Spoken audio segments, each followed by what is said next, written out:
अक्सर आपने देखा होगा, जब आदमी को गुस्सा आता है तो उसका पूरा शरीर कांपने लग जाता है। और सिर्फ यही नहीं, उसका चेहरा भी पूरी तरह से लाल हो जाता है। गुस्सा हम करते तो दूसरों पर हैं, लेकिन उसमें जलना हमें ही पड़ता है। हमारे शरीर की एक बहुत बड़ी ऊर्जा उस गुस्से की वजह से खत्म हो जाती है। आज की इस बोध कहानी में हम जानेंगे कि गुस्सा जन्म कैसे लेता है, और अगर हम यह समझ लेते हैं तो हम उस गुस्से से भी छुटकारा पा सकते हैं। लेकिन उससे पहले हमें समझना होगा कि गुस्सा आखिर पैदा कहां से होता है। इससे पहले कि आप इस कहानी में खो जाएं, इस चैनल को सब्सक्राइब जरूर कर लें। तो चलिए कहानी शुरू करते हैं। बात उस वक्त की है जब आत्मज्ञान प्राप्त करने के बाद महात्मा बुद्ध अपने ज्ञान का प्रचार प्रसार पूरी दुनिया में फैला रहे थे। उनसे प्रभावित होकर बहुत सारे लोग उनके भिक्षु बन गए थे। वो रोज शाम को अपने भिक्षुओं को उपदेश देकर उन्हें ज्ञान का मार्ग दिखाते थे। ऐसे ही एक दिन वह जो उपदेश दे रहे थे तो एक 20 वर्षीय नौजवान युवक उनके पास आकर कहता है कि हे बुद्ध, मैं भी आपका भिक्षु बनना चाहता हूं, मुझे भी अपने संघ में शामिल कर लें। बुद्ध का संघ हर किसी के लिए खुला रहता था, इसीलिए उन्होंने कोई आपत्ति नहीं जताई और उन्होंने उसे संघ में बैठकर उपदेश सुनने के लिए कहा। ऐसे ही उपदेश सुनते सुनते उस नौजवान युवक को 3 दिन बीत चुके थे। वो रोज उपदेश सुनने आता और जो भी सवाल उसके मन में उठता, महात्मा बुद्ध से उसका निवारण करवा लेता। फिर एक दिन यह बात उस नौजवान युवक के पिता को पता चल गई कि उसका बेटा बौद्ध भिक्षु बन चुका है। अब कोई पिता नहीं चाहता कि उसका बेटा एक भिक्षु बन जाए, और वो भी इतनी कम उम्र में। हर पिता चाहता है कि उसका बेटा कोई अच्छा काम करे और उसका नाम रोशन करे। जब उसके पिता को यह बात पता चली तो उसके मन को बहुत आघात पहुंचा। उसे पीड़ा के साथ साथ महात्मा बुद्ध पर बहुत गुस्सा आया। उसने मन ही मन सोचा कि महात्मा बुद्ध नगर के युवाओं को एक गलत राह दिखा रहे हैं। इस उम्र में उन्हें पढ़ लिखकर कोई अच्छा काम करना चाहिए, अपने परिवार का नाम रोशन करना चाहिए। उस उम्र में वह युवाओं को भिक्षु बना रहे हैं। इसी तरह के विचार लेकर वह महात्मा बुद्ध के पास पहुंच गया।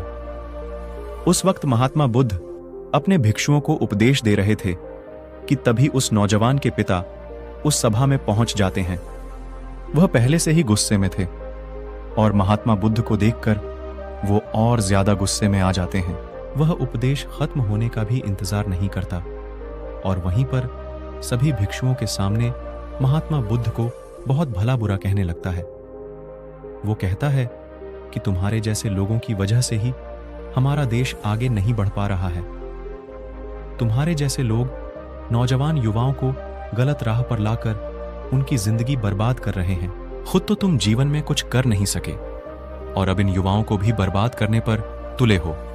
ऐसे ही न जाने क्या क्या शब्द उसने महात्मा बुद्ध को कह डाले, लेकिन महात्मा बुद्ध ने कोई प्रतिक्रिया नहीं दी।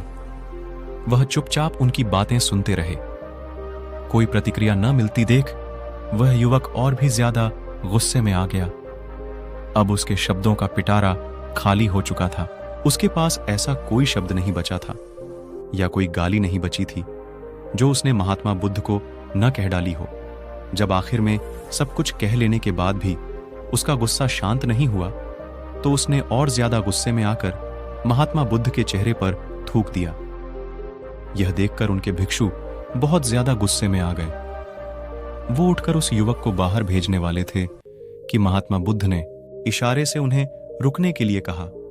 इतनी गालियां देने के बाद और महात्मा बुद्ध के चेहरे पर थूकने के बाद उस आदमी का गुस्सा थोड़ा शांत हुआ और वो वहां से अपनी बेटे को लेकर चला गया। उसके जाने के बाद भिक्षुओं ने पूछा कि हे बुद्ध, वो आदमी आपसी इतनी जली कटी सुनाकर गया। जली कटी सुनाने को तो छोड़ो, उसने आपके चेहरे पर थूक भी दिया। यह देखकर जब हमारा मन इतना गुस्से से भर गया तो आप इतने शांत कैसे रह सके? आपने उसको कोई जवाब क्यों नहीं दिया?